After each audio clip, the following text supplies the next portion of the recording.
Selamat siang Bapak Ibu semua. Salam sejahtera bagi kita semua. Yang terhormat Kepala SDN 3 Tubanan Bapak Supriyanto SPD, yang kami hormati CGP Angkatan 9 sebagai pemateri diseminasi budaya positif, yang kami hormati pula Bapak Ibu peserta diseminasi budaya positif modul 1.4 yang berbahagia.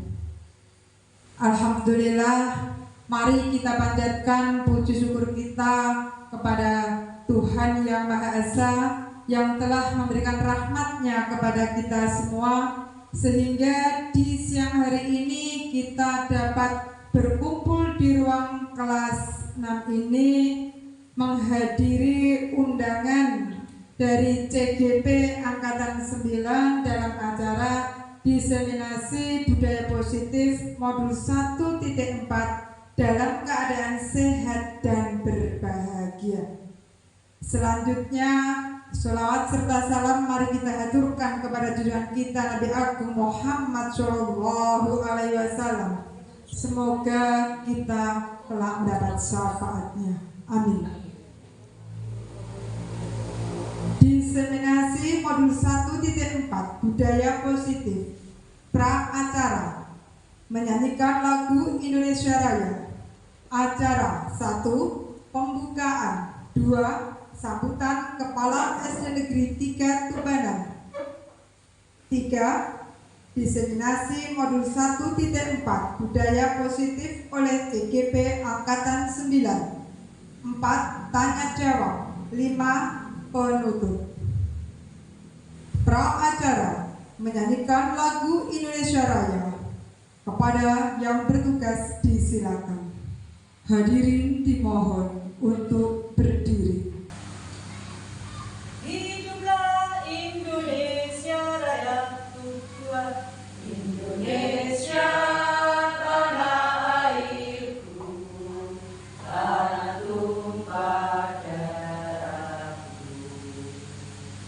Di sanalah aku berdiri, jadi pandu hidupku.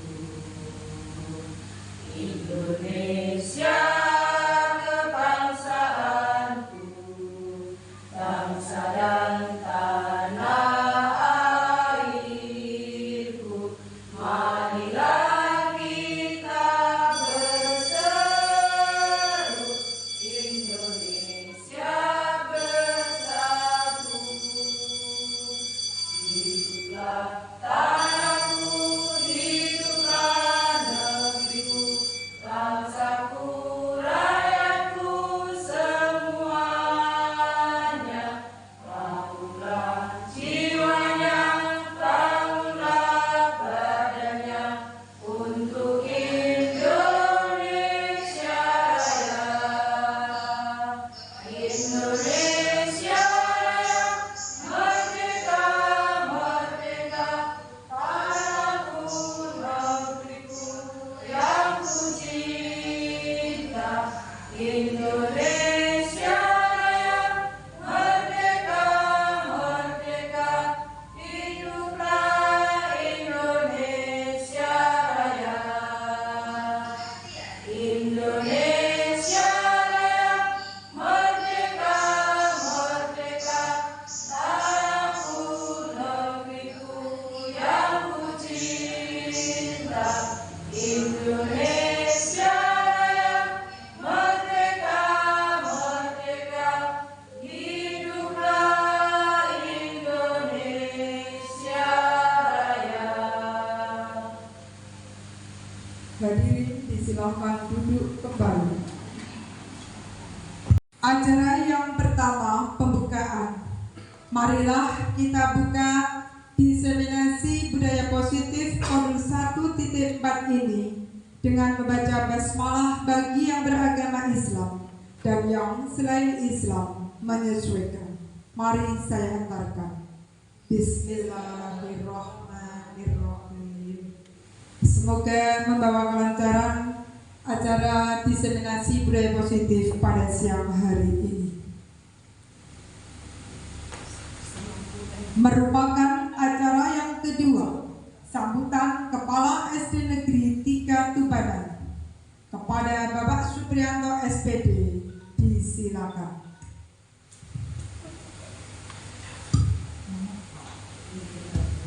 Assalamualaikum warahmatullahi wabarakatuh.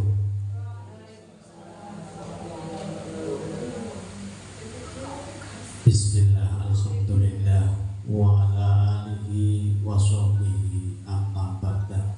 La haula wa la quwwata illa billah al-aliyyil azim. Yang saya hormati keluarga besar SD Negeri 3 Tubanan, yang saya hormati CGP Angkatan 9 SD Negeri 3 Tubanan, peserta diseminasi budaya positif modul 1.4 yang saya hormati. Pertama-tama marilah kita senantiasa selalu menambah rasa syukur kita kepada Allah Subhanahu wa Ta'ala, di mana pada saat atau momen kali ini kita dikumpulkan dalam acara diseminasi budaya positif CGP Angkatan 9 SD Negeri 3 Tubanan. Kedua kalinya sholawat beserta serta kita aturkan ke pangkuan beliau Nabi Agung Muhammad Rasulullah Shallallahu Alaihi Wasallam, yang kita nantikan syafaatnya di hari akhir nanti. Bapak Ibu peserta diseminasi CGP Angkatan 9 yang saya hormati, di sini saya sebagai Kepala SD Negeri 3 Tubanan mengaturkan banyak terima kasih atas rawuh panjenengan semuanya di SD 3 Tubanan dalam acara yang sangat penting kali ini. Selanjutnya kami dari Kepala SD Negeri 3 Tubanan hanya bisa memberikan motivasi, semangat bagi calon guru penggerak Angkatan 9 yang melaksanakan diseminasi budaya positif modul 1.4. Mudah-mudahan dengan adanya diseminasi ini membawa manfaat dan juga pengaruh dampak yang positif bagi CGP Angkatan 9 itu sendiri dan juga bagi guru-guru lainnya pada umumnya serta anak didik dan sekolah pada umumnya, sehingga SD Negeri 3 Tubanan menjadi SD yang maju, yang mengikuti apa yang menjadi tujuan daripada pendidikan nasional kita. Dan umumnya kegiatan diseminasi budaya positif ini membawa hal-hal yang baru bagi guru-guru yang nantinya akan ikut langkah jejak dari CGP Angkatan 9 yang kali ini melaksanakan kegiatan ini. Nanti ilmu yang didapatkan berguna bagi sekolah itu sendiri dan juga nanti calon-calon guru penggerak lainnya, khususnya di SD Negeri 3 Tubanan, umumnya di Dapin 3 maupun Kecamatan Kembang. Hingga Dapin 3 ini sudah menjadi ikon dari Kabupaten Jepara bahwa calon guru penggerak ini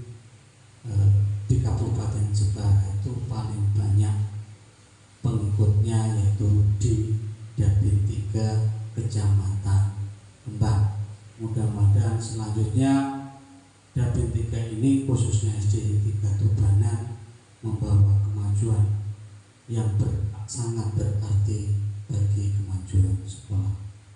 Bapak Ibu yang saya hormati dan saya banggakan, ini saatnya kita semua dengan adanya program guru penggerak, lebih-lebih ini pada modul 1.4 ini, diseminasi budaya positif, ini menjadikan guru-guru penggerak menjadi inisiator dan juga bisa menjadi fasilitator bagi rekan-rekan guru dan juga kemajuan sekolah SD Negeri 3 Tubanan.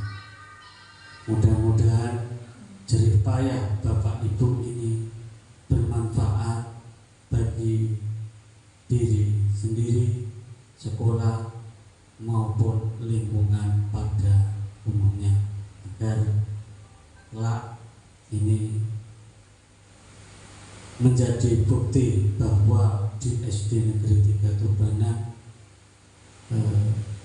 guru-gurunya adalah guru yang tahu betul dengan adanya IT, sehingga anak-anak nantinya dengan banyaknya guru penggerak ini menjadi anak yang tidak gaptek dengan IT, tetapi menjadi siswa yang penuh prestasi, yang membanggakan bagi sekolah, orang tua maupun umumnya bagi negara kita.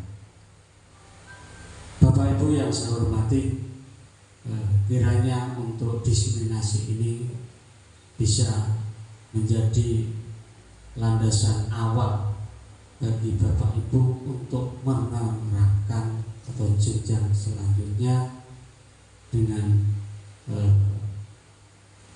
niat Bismillahirrahmanirrahim. Bapak Ibu yang diinginkan sukses menjadi guru penggerak yang berguna bagi masa depan sekolah dan juga bangsa Indonesia. Ini yang saya sampaikan.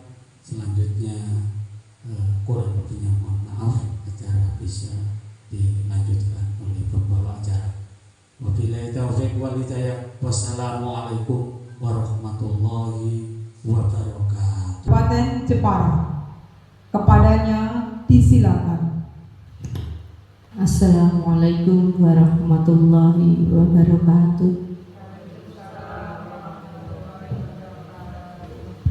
Selamat pagi menjelang siang Bapak Ibu semua. Terima kasih sudah meluangkan waktunya untuk mengikuti diseminasi budaya positif modul 1.4 pada hari ini. Salam dan bahagia. Perkenalkan, nama saya Mustika Sari. Saya didampingi oleh pengajar praktek dari SMP 1 Negeri Jepara, namanya Bu Warsih.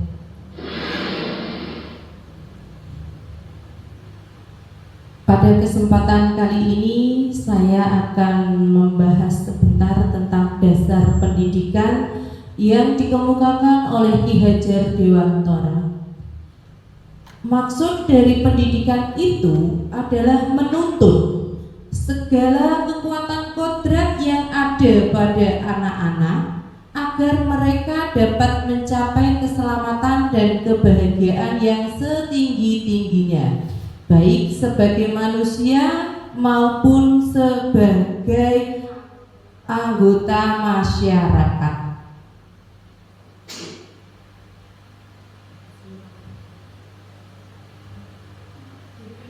Dalam mengajar, kita juga menanamkan filosofi Ki Hajar Dewantara yang sering kita lihat dan kita ingat, yaitu engarso sing tulodo. Di sini pendidik menjadi seorang pemimpin harus mampu memberikan teladan di depan memberikan contoh. Kita sebagai pendidik, dimanapun kita berada, kita itu sebagai contoh, terutama untuk peserta didik kita. Kita kalau contoh kegiatan yang ringan, contohnya kita membuang sampah. Kita membuang sampah pada tempatnya, pada tong sampah. Itu bisa ditiru siswa kita. Kalau kita membuang sampah sembarangan, maka peserta didik kita akan meniru apa yang kita lakukan. Itu adalah salah satu contoh engarso sing tulodo. Yang kedua yaitu engmatyo mangun karso. Seseorang di tengah kesibukannya harus mampu membangkitkan atau menggugah semangat. Kita sebagai guru tidak hanya menuntun murid kita untuk mencapai kodratnya masing-masing, tapi kita juga harus membangkitkan semangat mereka untuk terus belajar, untuk terus memperbaharui pengetahuan-pengetahuan yang mereka miliki. Tidak hanya pengetahuan, karena memang setiap anak mempunyai kodratnya masing-masing. Kadang ada anak yang memang minim pengetahuannya, tapi keterampilannya dia lebih unggul. Maka dari itu kita harus mengarahkan peserta didik kita untuk berkembang sesuai dengan kodrat yang mereka miliki. Yang ketiga yaitu tutwuri handayani. Dari belakang seorang guru harus bisa memberikan dorongan atau arahan. Di sini tugas kita adalah sebagai guru memberikan arahan kepada peserta didik kita agar berkembang menurut kodratnya masing-masing. Ada kodrat alam dan kodrat zaman. Kalau kodrat alam memang bawaannya dari lahir. Contohnya memang keterampilan ataupun pengetahuan yang mereka miliki. Sedangkan kodrat zaman yaitu memang perkembangan zaman sekarang. Sekarang semuanya serba canggih. Semuanya pakai ilmu pengetahuan, teknologi terutama. Jadi memang kita memberikan pembelajaran yang sesuai zamannya. Kita memanfaatkan teknologi sesuai dengan eranya sekarang. Coba perhatikan Bapak Ibu. Di sini saya punya pertanyaan. Apakah Bapak Ibu guru di sini setuju jika hukuman dapat mendisiplinkan anak? Apa Bapak Ibu setuju dengan pernyataan yang seperti ini? Baik, tidak. Coba kita lanjutkan ke pertanyaan yang kedua. Pemberian hukuman dengan hal positif seperti membaca dan membersihkan halaman sekolah dapat meningkatkan disiplin anak. Bagaimana Bapak Ibu? Setuju apa tidak? Setuju, baik. Untuk pertanyaan yang ketiga, memberikan penghargaan dapat meningkatkan motivitas belajar siswa. Setuju apa tidak Bapak Ibu guru? Dari pertanyaan pemantik yang ada di atas, mari kita bahas di eksplorasi konsep. Adapun topik-topiknya di eksplorasi konsep ada 6. Yang pertama yaitu disiplin positif dan nilai-nilai kebajikan universal. Yang kedua, teori motivasi hukuman dan penghargaan restitusi. Yang ketiga yaitu keyakinan kelas. Keempat, kebutuhan dasar manusia dan dunia berkualitas. Yang nomor 5 yaitu restitusi. Ada 5 posisi kontrol. Dan yang terakhir yaitu restitusi segitiga restitusi. Baik Bapak Ibu, mari kita lanjutkan untuk ke perubahan paradigma belajar. Di sini pergeseran paradigma didefinisikan sebagai perubahan penting yang terjadi ketika cara berpikir yang biasa tentang atau melakukan sesuatu diganti dengan cara baru dan berbeda. Itu menurut Kuhn 10 Februari 2020. Pergeseran paradigma ada pada proses pembelajaran disebabkan beberapa hal, antara lain perkembangan ilmu pengetahuan dan teknologi, adaptasi atas kebutuhan hidup, tidak terprediksi inovasi dan kreativitas. Paradigma belajar di sini ada perubahan.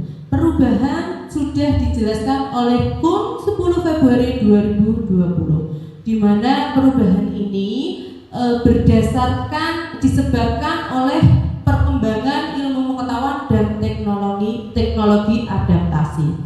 Contohnya perubahan paradigma yang terjadi sekarang yaitu proses pembelajaran kita yang kita terapkan di kelas kita. Contohnya sesuai dengan zamannya sekarang, kita dapat membuat media belajar dengan Canva. Itu adalah suatu contoh perubahan paradigma belajar. Selain dengan Canva, kita juga bisa menggunakan TikTok. Nah, TikTok bisa digunakan untuk media pembelajaran. Perubahan paradigma ini, coba Bapak Ibu perhatikan, ada kegiatan kepala tangan. Coba Bapak Ibu berhadapan dengan teman di sebelahnya, nanti bergantian. Yang A itu sebagai pengepal tangan nantinya. Nah, yang B nanti yang merayu tugasnya. Contohnya seperti ini. Ada A nanti yang mengepalkan tangan dan B. B itu nanti temannya. Sobeklah kertas kecil, tulislah benda atau apa saja yang menurut Anda berharga.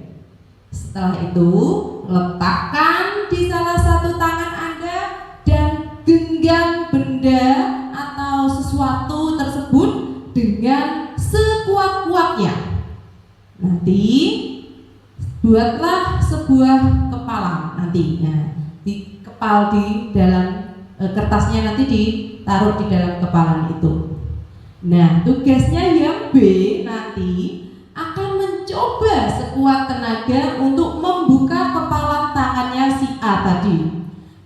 Bisa dengan tenaga, bisa dengan bujukan, ancaman juga tidak apa-apa. Yang penting bagaimana caranya kepalan itu bisa dibuka. Nah, nanti permainannya seperti itu Bapak Ibu. Bisa dimulai dari sekarang? Oke, yuk. Coba siapa yang mau jadi si A dan siapa yang mau jadi si B. Kita permainan 3 menit saja ya Bapak Ibu. Coba bujuk rayunya mana?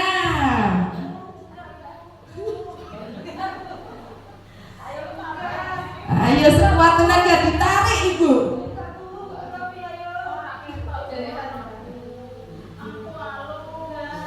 Bisa pakai cara halus, bisa pakai cara kasar. Ayo Bapak Ibu, bagaimana caranya harus dapat itu barangnya. Ya, boleh Bu. Pakai suapan juga boleh, monggo.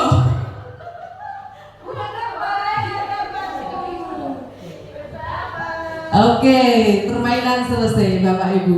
Bagaimana perasaannya Bapak Ibu? Seru bukan? Apa yang Bapak Ibu dapatkan?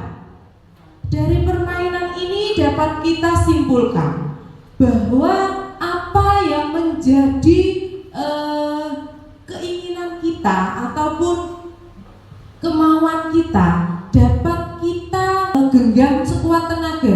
Kita tidak bisa melepaskan apa yang kita inginkan, walaupun dengan bujuk rayu, walaupun dengan caci makian, walaupun dengan cara yang keras ataupun cara yang halus tadi.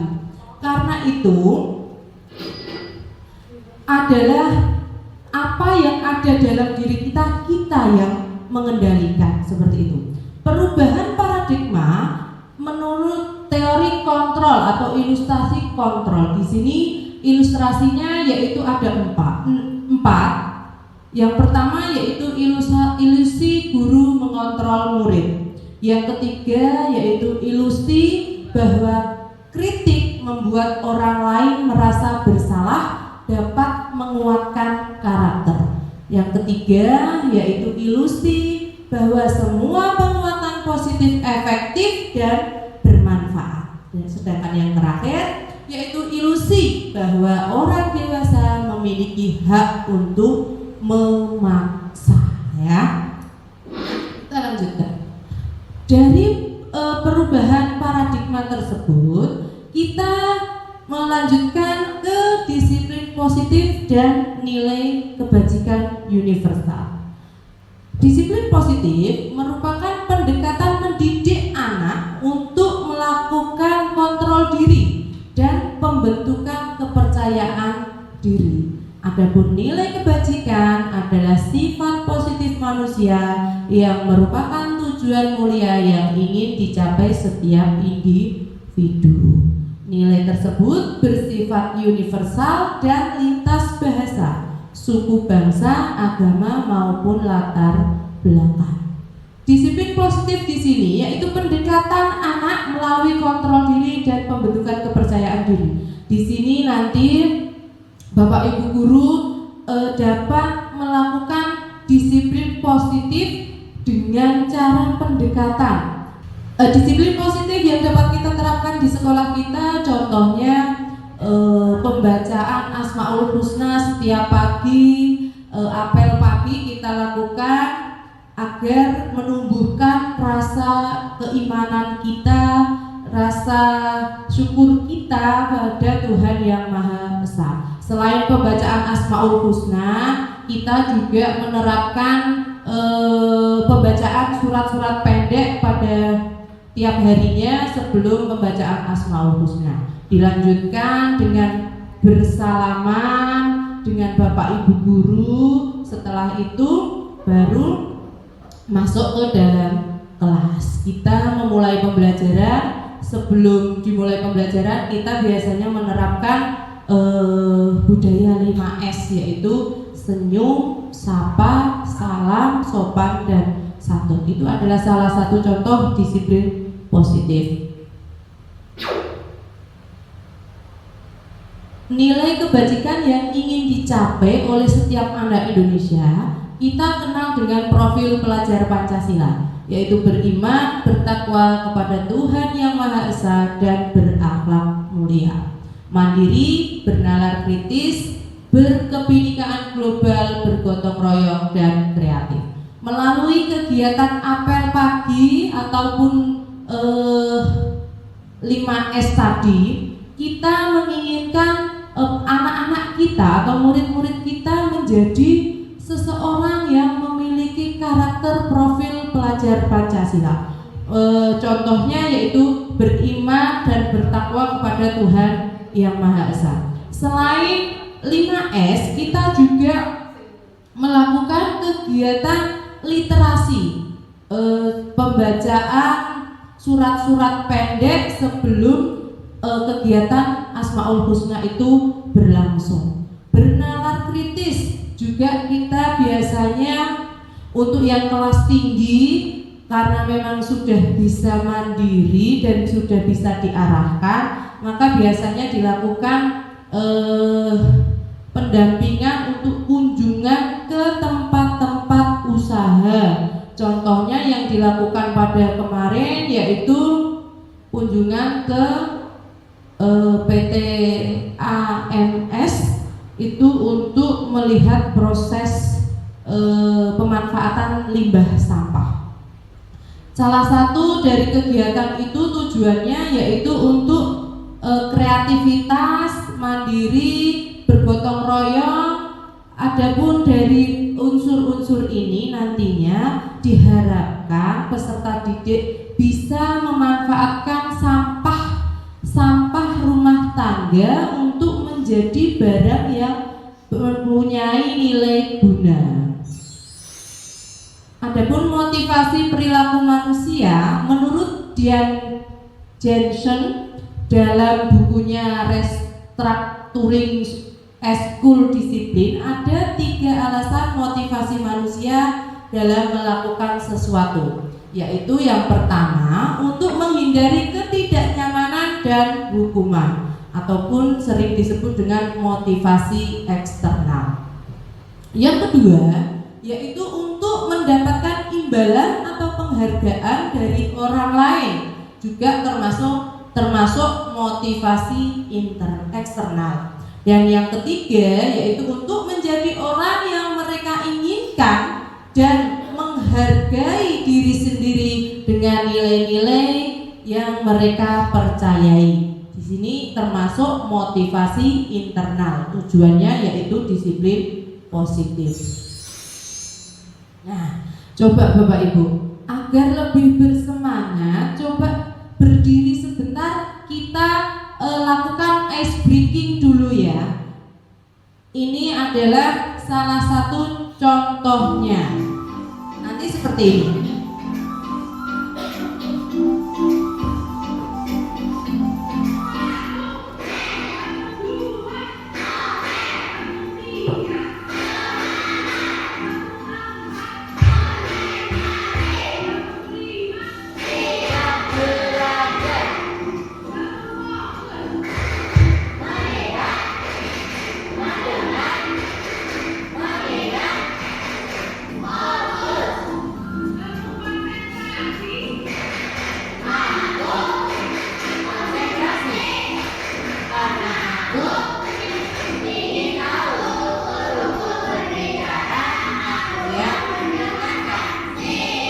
Baik Bapak Ibu, sudah paham ya? Mari kita coba ke ice breaking yang sesungguhnya. Yuk, tepuk satu. Mana suaranya? Tepuk satu, yes. Tepuk dua, oke. Tepuk tiga, semangat. Tepuk empat, konsentrasi. Tepuk lima, siap belajar. Tepuk fokus, melihat, mendengar, mengingat, fokus. Baik, kita lanjutkan ke tepuk konsentrasi. Aku konsentrasi karena aku ingin tahu. Guruku berbicara, aku yang mendengarkan. Siap. Baik Bapak Ibu, konsentrasi ya hari ini ya tujuannya ya. Ice breaking ini dapat Bapak Ibu terapkan di kelasnya masing-masing untuk menumbuhkan daya fokus dan konsentrasi peserta didik. Baik, mari kita lanjutkan Bapak Ibu. Merdeka. Nah, kurikulum yang kita pakai sekarang yaitu kurikulum merdeka. Menurut Ki Hajar Dewantara, merdeka itu artinya tidak hanya terlepas dari perintah, akan tetapi juga cakap untuk memerintah diri sendiri. Ki Hajar Dewantara dengan pemikiran konsep keteladanan sikap merdeka cetakan kelima 2013 halaman 469. Merdeka di sini bukan berarti kita bebas-bebasnya Bapak Ibu, tapi kita juga bisa merintahkan diri kita, mengontrol diri kita untuk dapat memilah dan memilih mana yang baik, mana yang bisa kita terapkan, mana yang tidak sesuai dengan peserta didik yang kita ampu. Seperti itu. Apa itu restitusi? Nah, restitusi adalah proses menciptakan kondisi bagi murid untuk memperbaiki kesalahan mereka sehingga mereka bisa kembali kepada kelompok mereka dengan karakter yang lebih kuat. Restitusi juga merupakan proses kolaboratif yang mengajarkan murid untuk mencari solusi untuk masalah mereka dan membantu murid berpikir tentang orang seperti apa yang mereka inginkan menjadi tujuan mulia dan bagaimana mereka harus memperlakukan orang lain. Itu menurut Goshen 2004. Bapak Ibu guru, murid kita jika melakukan suatu kesalahan, hendaklah kita mengambil kesimpulan ataupun langsung kamu salah seperti itu. Jangan seperti itu. Lebih baiknya kita terapkan pencarian solusi seperti yang dikemukakan oleh Gosen. Di sini kemarin saya mengalami mempunyai pengalaman tentang siswa saya yang terlambat sekolah. Di sini saya berusaha untuk menerapkan pemikiran Gosen ini pada tahun 2004 itu saya berusaha menerapkan di kelas saya. Awalnya memang agak kesulitan Bapak Ibu karena memang dia melakukan keterlambatan itu tidak hanya 1-2 kali tapi memang sering. Sehingga saya kemarin panggil untuk mendiskusikan permasalahan tersebut dengan murid saya. Saya tanya kenapa alasannya kok sampai sering terlambat. Ternyata pada setiap pagi di rumahnya itu memang aktivitas di rumahnya itu setiap pagi itu semuanya pergi, bapak ibunya kerja, kakaknya sekolah, sehingga aktivitas di rumahnya setiap pagi itu memang sibuk. Lah yang sering membuat dia terlambat itu karena antri mandi.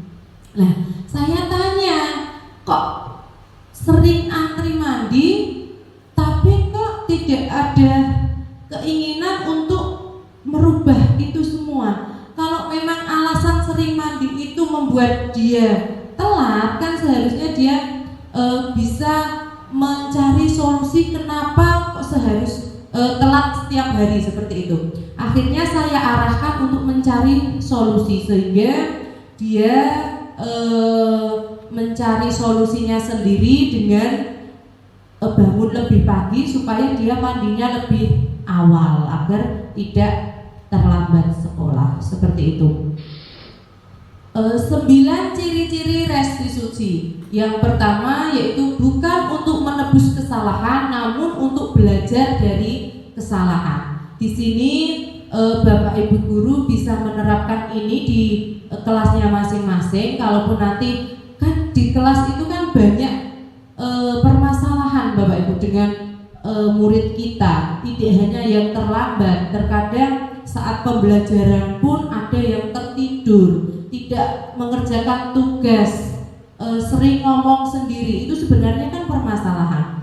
Nah, nanti baiknya kita berkomunikasi dengan siswa tersebut. Kalau memang anak ini kita lihat tidak mau berbicara dengan orang yang terlalu banyak, kita bisa ngomong atau ngobrol satu persatu dari murid kita. Kita cari solusinya bersama-sama seperti itu. Karena memang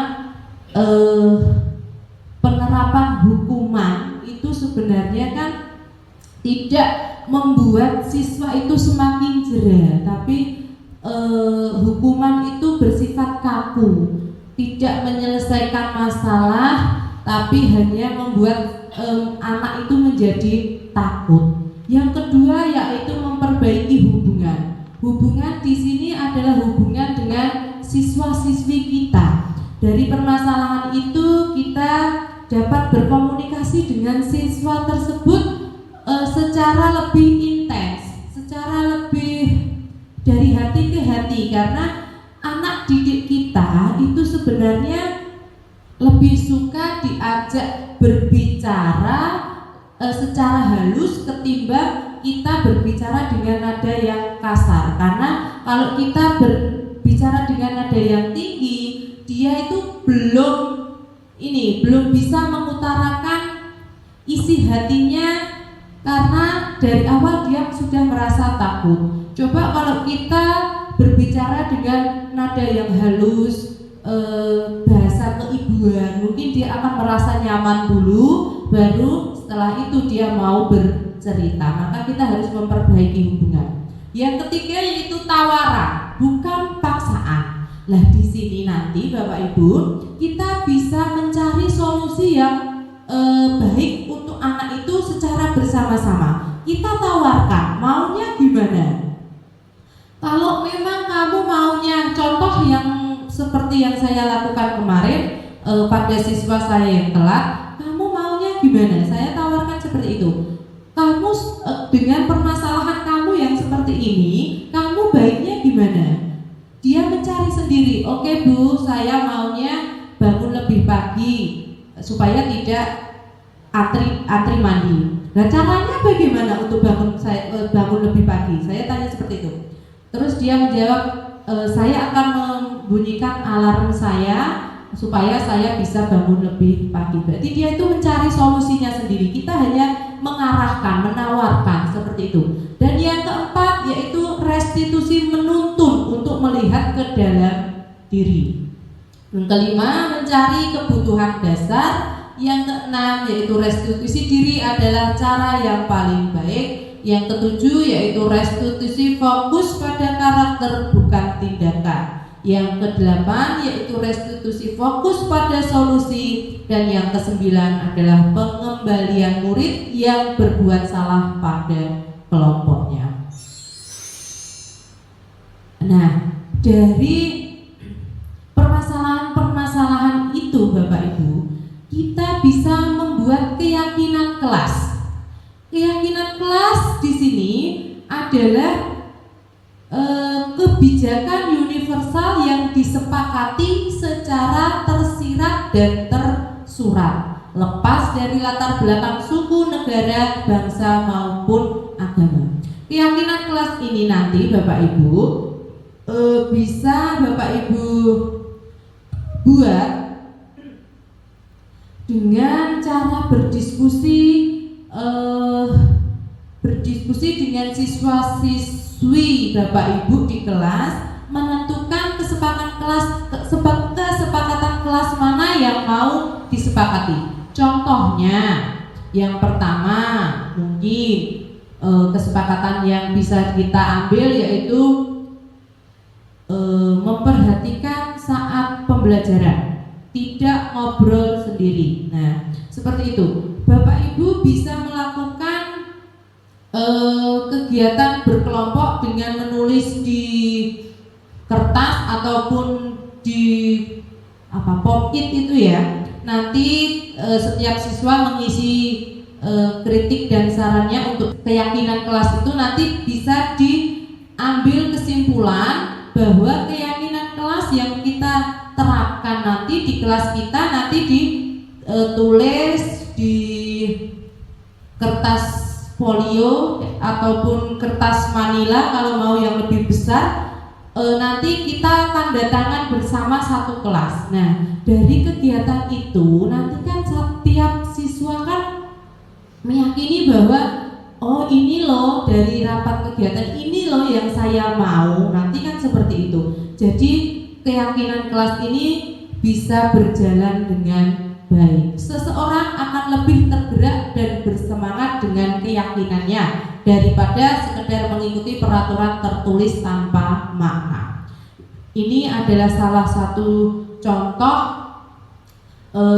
sekolah yang memang zaman dulu itu hukuman itu memang masih sering dilakukan, tapi mengikuti perkembangan zaman sekarang dan memang kalau siswa itu dihukum maka dia akan jerahnya satu kali karena takut dihukum. Tapi kalau kita buat keyakinan kelas, insya Allah dengan kesadaran mereka masing-masing menulis di situ bahwa dia maunya seperti ini, dia dibebaskan untuk memilih mana yang menurut dia baik diterapkan di kelas, maka akan menjadikan siswa-siswi tersebut menjadi lebih nyaman dan sadar dengan apa yang mereka lakukan.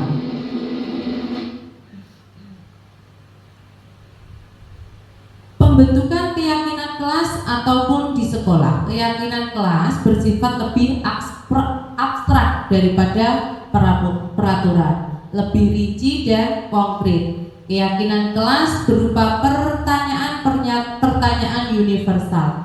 Pernyataan keyakinan kelas dibuat dalam bentuk positif. Keyakinan kelas hendaknya tidak terlalu banyak sehingga mudah diingat dan dipahami semua warga kelas.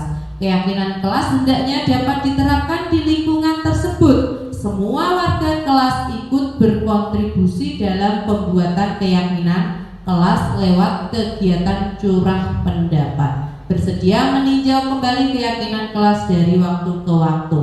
Nah, ini adalah proses pembuatan keyakinan kelasnya. Nah, keyakinan kelas yang ingin Bapak Ibu terapkan di kelas sesuai dengan yang saya ceritakan tadi, bahwa keyakinan kelas ini bisa dibuat mendengarkan pendapat siswa-siswi panjenengan untuk dijadikan pedoman nanti keyakinan kelas mana yang mau diterapkan.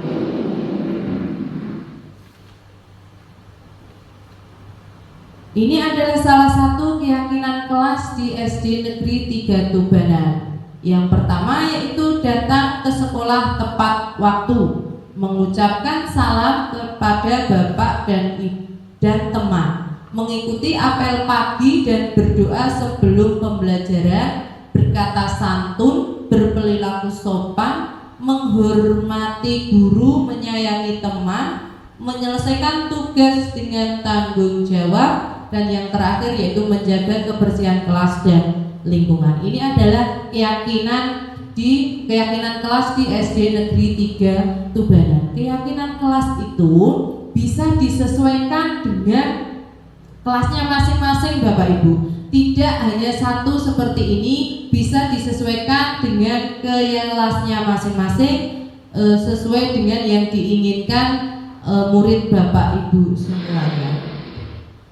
Kebutuhan dasar manusia dan dunia berkualitas. Ada 5. Yang pertama yaitu kebutuhan untuk bertahan hidup, survival. Yang kedua yaitu kasih sayang dan rasa diterima, love and belonging. Yang ketiga yaitu penguasaan, power. Yang keempat kebebasan, freedom. Yang kelima yaitu kesenangan atau fun. Manusia itu membutuhkan kebutuhan dasar. Yang pertama yaitu kebutuhan untuk bertahan hidup. Setiap manusia mempunyai kebutuhan untuk bertahan hidup. Contohnya apa Bapak Ibu? Makan. Nah, terus apa lagi Bapak Ibu? Pakaian. Nah, tempat tinggal itu adalah kebutuhan untuk bertahan hidup. Yang kedua yaitu kasih sayang dan rasa diterima. Bapak Ibu, kita sebagai manusia dewasa membutuhkan kasih sayang dan rasa diterima, apalagi anak-anak. Anak-anak terutama yang di SD, kalau di SMP, SMK mungkin kasih sayangnya sudah beda. Tapi kalau di SD Bapak Ibu, kita di sini bisa menerapkan kasih sayang sebagai ibu. Ibu seperti kita menyayangi anak-anak kita di rumah. Contohnya permasalahan di kelas karena memang siswa kita yang memiliki karakter yang berbeda-beda. Contohnya jika ada salah satu murid kita yang memang belum lancar membaca, nah kita bisa memberikan kasih sayang kita ke peserta didik kita dengan cara mengajari mereka, menuntun mereka, mengenalkan mereka tentang bagaimana caranya supaya anak-anak ini bisa membaca dengan lancar. Kita bisa mengajarkan mereka dengan memberikan jam tambahan di luar jam pelajaran, seperti itu bisa. Apa cara yang lain yaitu kita bisa mengenalkan permainan suku kata ke anak didik kita. Itu adalah salah satu contoh kasih sayang dan rasa diterima. Rasa diterima di sini yaitu kita bisa melihat pendapat mereka, contohnya di pembuatan pembuatan keyakinan kelas, kita bisa melihat pendapat mereka dan kita bisa terapkan di keyakinan kelas kita. Itu adalah salah satu contoh rasa diterima. Dia pasti akan bahagia, akan bangga. Wah, pendapatku disetujui. Nah, seperti itu, maka itu adalah salah satu rasa diterima. Penguasaan, kebebasan, kesenangan dan kesenangan. Kebebasan di sini bukan berarti kita membebaskan anak didik kita untuk berbuat semaunya, tidak. Tetapi kebebasan di sini salah satunya yaitu kebebasan untuk berpendapat. Contohnya bisa diterapkan di keyakinan kelas tadi. Kesenangan. Nah, setiap kita memberikan pembelajaran, kita bisa menyelipkan di situ yaitu kesenangan. Terutama untuk kelas-kelas rendah. Karena kesenangan ini dimaksudkan supaya anak tidak merasa bosan pada saat kita memberikan pembelajaran di dalam kelas terutama. Kalau di luar kelas sih peserta didik kita pasti senang. Coba kalau di dalam kelas itu kan lebih membosankan. Nah, kita bisa menerapkan kesenangan itu di pembelajaran kita di dalam kelas. Contohnya kita menyelipkan ice breaking ataupun game. Nah, seperti itu. Agar tujuannya supaya tidak membosankan.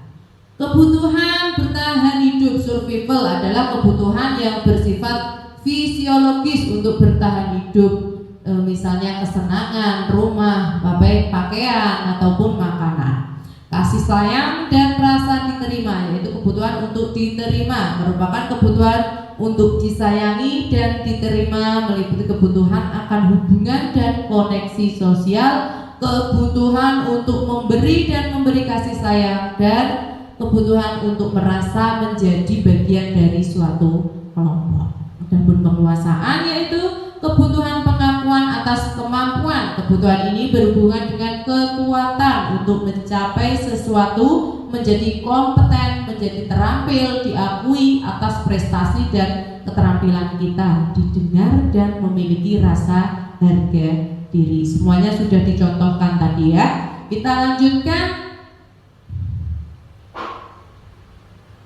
Kebebasan, kebutuhan akan pilihan, merupakan kebutuhan akan kemandirian, otonomi, memiliki pilihan dan mampu mengendalikan arah hidup seseorang. Anak-anak dengan kebutuhan kebebasan yang tinggi menginginkan pilihan. Mereka perlu banyak bergerak, suka mencoba, tidak terpengaruh orang lain, dan suka mencoba hal baru yang menarik. Adapun yang terakhir yaitu kesenangan, yaitu kebutuhan untuk merasa senang, merupakan kebutuhan untuk mencari kesenangan, bermain dan tertawa. Glasser menghubungkan kebutuhan kesenangan dengan belajar. Semua hewan dengan tingkat intelijensi tinggi, contohnya anjing, lumba-lumba, primata dan lain-lain, adalah bermain. Saat mereka bermain, mereka mempelajari keterampilan hidup yang penting. Manusia tidak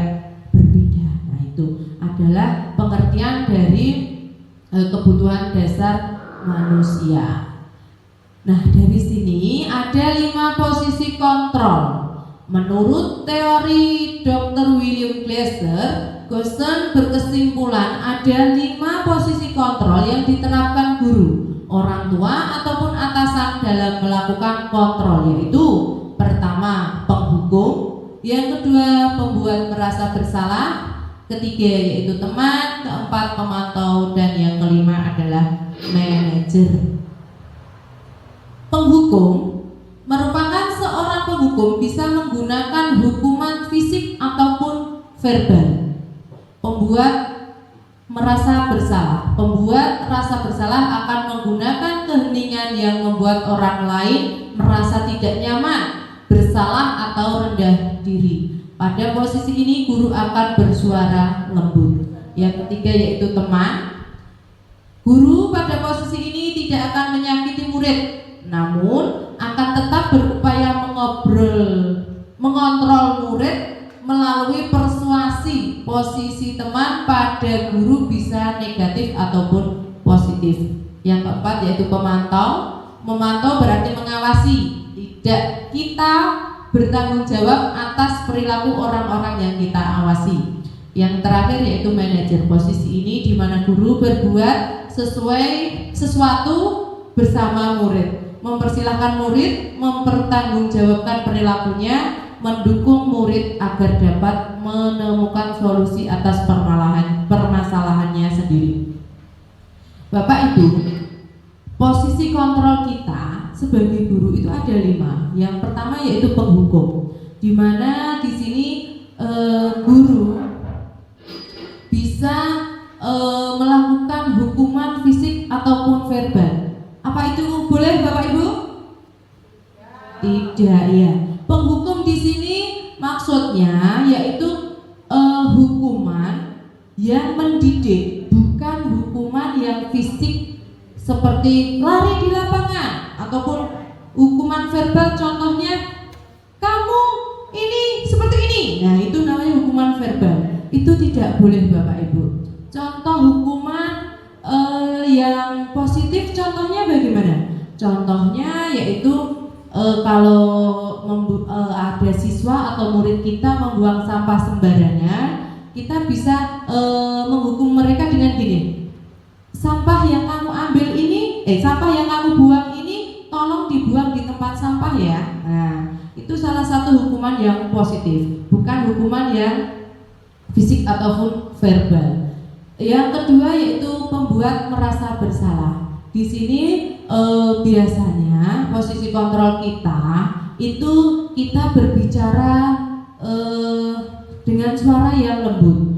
Contohnya kalau ada siswa kita yang terlambat sekolah, terlambat masuk kelas, biasanya kalau posisi kontrol itu diterapkan, maka kalimat yang sering muncul atau sering digunakan Bapak Ibu itu untuk menimbulkan rasa bersalah kepada murid itu biasanya seperti ini Bapak Ibu. Apa kamu tidak kasihan dengan Bu Guru nak? Nah, seperti itu. Dengan kalimat seperti itu, maka siswa-siswi kita yang terlambat ataupun membuat kesalahan, maka dia akan merasa bersalah karena ada suara yang lembut dan dengan kalimat apa kamu tidak kasihan dengan Ibu Guru. Nah, itu akan menimbulkan rasa bersalah. Yang ketiga yaitu teman. Guru pada posisi ini tidak akan menyakiti murid, namun akan tetap berupaya mengontrol murid melalui persuasi. Posisi teman pada guru bisa negatif ataupun positif. Di sini guru bisa menjadi teman murid kita atau siswa-siswi kita, tetapi terkadang kita kalau lebih akrab ke murid, biasanya murid itu tidak bisa membedakan pada saat pembelajaran dan pada saat menjadi teman. Semuanya dianggap sama. Nah, seperti itu. Ada dampak positif dan ataupun negatifnya. Pemantau di sini sebagai pengawas kita bertanggung jawab atas perilaku orang-orang yang kita awasi. Dan yang terakhir yaitu manajer, posisi di mana guru berbuat sesuatu bersama murid, mempersilahkan murid mempertanggungjawabkan perilakunya, mendukung murid agar dapat menemukan solusi atas permasalahannya. Manajer di sini kita sebagai posisi kontrol dari murid itu untuk dapat siswa ini menyelesaikan masalahnya dengan mencari solusinya sendiri. Kita hanya mengarahkan dan mendukung murid itu untuk melakukan sesuatu ataupun solusi yang mereka ambil itu. Kita hanya memberi dukungan supaya oke, solusi yang kamu ambil seperti ini, berarti nanti harus tetap dilakukan ya, supaya tidak mengulang kesalahan yang sama. Seperti itu. Segitiga restitusi.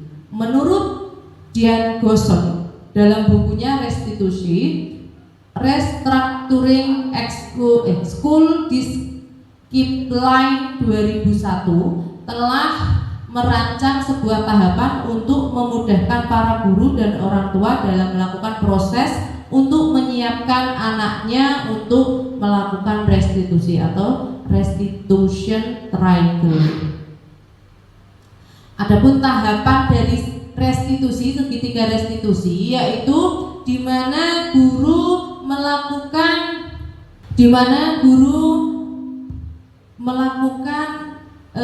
penstabilan identitas terlebih dahulu.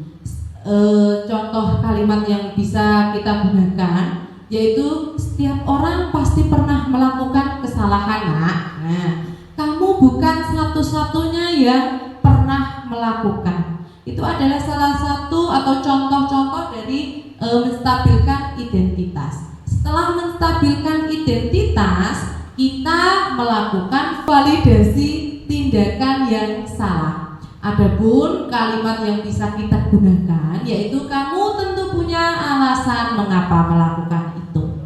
Yang kedua yaitu adakah cara yang lebih efektif untuk mendapatkan apa yang kamu butuhkan. Setelah melakukan validasi tindakan, kita menanyakan keyakinan kelas. Keyakinan kelas ini tadi kan kita sudah buat bersama. Nah, keyakinan kelas apa yang telah kita sepakati, kita ingatkan kembali murid-murid kita ataupun siswa yang mempunyai permasalahan itu dengan keyakinan kelas atau kesepakatan kelas yang kita buat bersama tadi. Setelah itu, yaitu kamu ingin menjadi orang yang seperti apa. Nah, di sini kita mengarahkan murid-murid kita atau siswa-siswi kita untuk menjadi orang yang seperti apa, maunya bagaimana, untuk mencari solusi nantinya untuk permasalahan tersebut.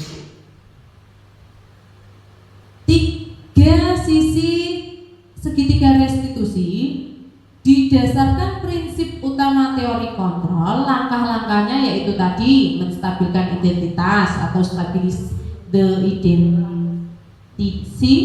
Yang kedua yaitu validasi tindakan yang salah, validate the misbehavior. Yang ketiga yaitu menanyakan keyakinan, seek the belief. Nah, itu tadi. Bapak Ibu, kali ini kita akan merefleksi hal baru apa yang mengubah paradigma saya yang saya dapatkan. Yang kedua yaitu perasaan apa yang muncul selama mengikuti sesi ini, khususnya mengenai makna disiplin dan motivasi intrinsik. Yang ketiga yaitu peran Among seperti apakah yang saya telah lakukan selama mengikuti modul ini. Dan yang keempat, saya akan menjadi Among seperti apakah setelah mengikuti modul ini. Baik Bapak Ibu, untuk refleksi pada hari ini nanti Bapak Ibu tuliskan di link yang nanti saya kirim ke grup WA ya. Nanti Bapak Ibu bisa merefleksikan tentang hal baru apa yang mengubah paradigma saya yang saya dapatkan. Yang kedua yaitu perasaan apa yang muncul selama mengikuti sesi ini, khususnya mengenai makna disiplin dan motivasi intrinsik. Yang ketiga yaitu cara Among seperti apakah yang saya telah lakukan selama mengikuti modul ini. Dan yang terakhir yaitu saya akan menjadi Among seperti apakah setelah mengikuti modul ini. Nanti bisa dikirim lewat grup ataupun Japri jawabannya nanti ke saya. Baik. Terima kasih untuk diseminasi pada hari ini. Waktu saya kembalikan ke moderator. Terima kasih pemaparan diseminasi modul 134 budaya positif oleh Ibu Mustika Sari CDT Angkatan 9. Merupakan acara selanjutnya yaitu acara yang keempat, tanya jawab. Saya buka 2 termin pertanyaan untuk Bu Tika. Silakan Bapak Ibu yang mau bertanya. Silakan Bapak Ibu. Silakan dari Bu Wiwit, silakan. Assalamualaikum warahmatullahi wabarakatuh. Waalaikumsalam warahmatullahi wabarakatuh. Bagaimana untuk pelaksanaan disiplin positif di sekolah Ibu Tika? bagaimana pelaksanaannya. Ya, baik Ibu. Ini langsung saya jawab atau bagaimana Ibu? Oke, saya tunggu pertanyaan yang lain. Monggo, silakan. Untuk pertanyaan yang kedua, siapa lagi? Silakan Bapak Ibu. Ayo Bu, silakan. Oke, Bu Titik, monggo. Assalamualaikum warahmatullahi wabarakatuh. Pertanyaan. Ya Bu, pertanyaannya yaitu mengapa budaya positif itu perlu diterapkan di sekolah kita. Terima kasih. Wassalamualaikum warahmatullahi wabarakatuh.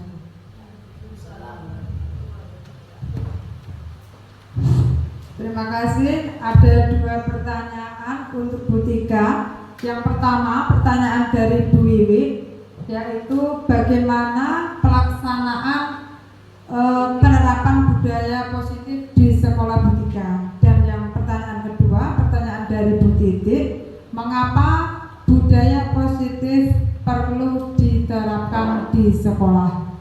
Silakan Bu Tika untuk menjawab kedua pertanyaan. Ya, baik. Terima kasih. Untuk pertanyaan dari Bu Wiwi, yaitu apa tadi Bu?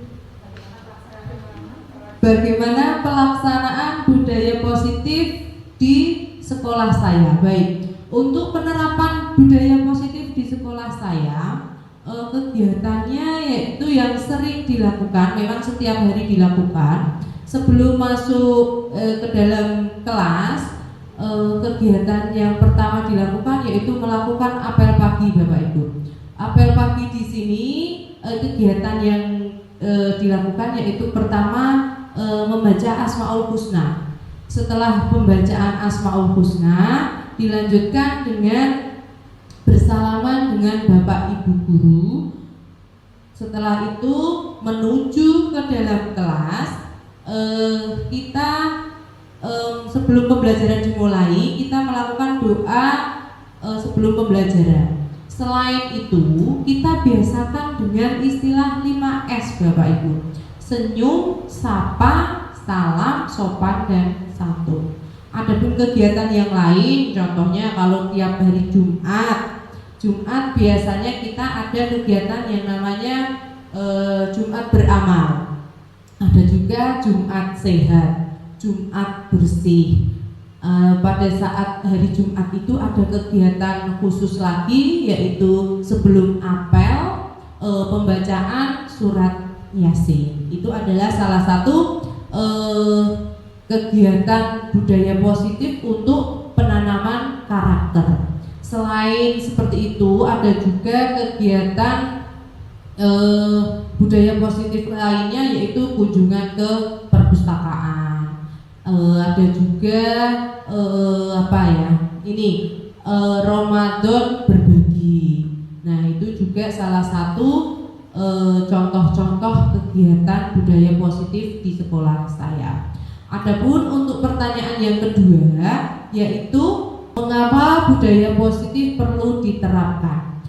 Tujuan dari budaya positif ini adalah untuk membangun karakter peserta didik kita agar lebih, yang pertama, beriman dengan kita biasakan membaca Asmaul Husna, melakukan sholat berjamaah, sholat duha, Jumat beramal. Itu adalah salah satu contoh-contoh penanaman karakter yang beriman. Selain beriman, kita juga ada yang namanya kreatif. Nah, dari profil pelajar Pancasila ini, kita inginnya peserta didik kita itu mempunyai karakter yang sesuai dengan profil pelajar Pancasila. Maka dari itu, budaya positif di sekolah kita harus diterapkan untuk mencapai tujuan kita, yaitu peserta didik yang sesuai dengan profil pelajar Pancasila. Seperti itu, Bapak Ibu.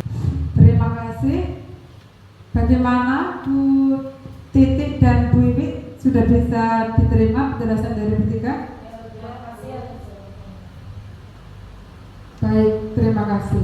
Terima kasih pertanyaannya, dan semoga diseminasi pada hari ini bisa bermanfaat untuk kita semua. Kurang lebihnya mohon maaf. Wassalamualaikum warahmatullahi wabarakatuh.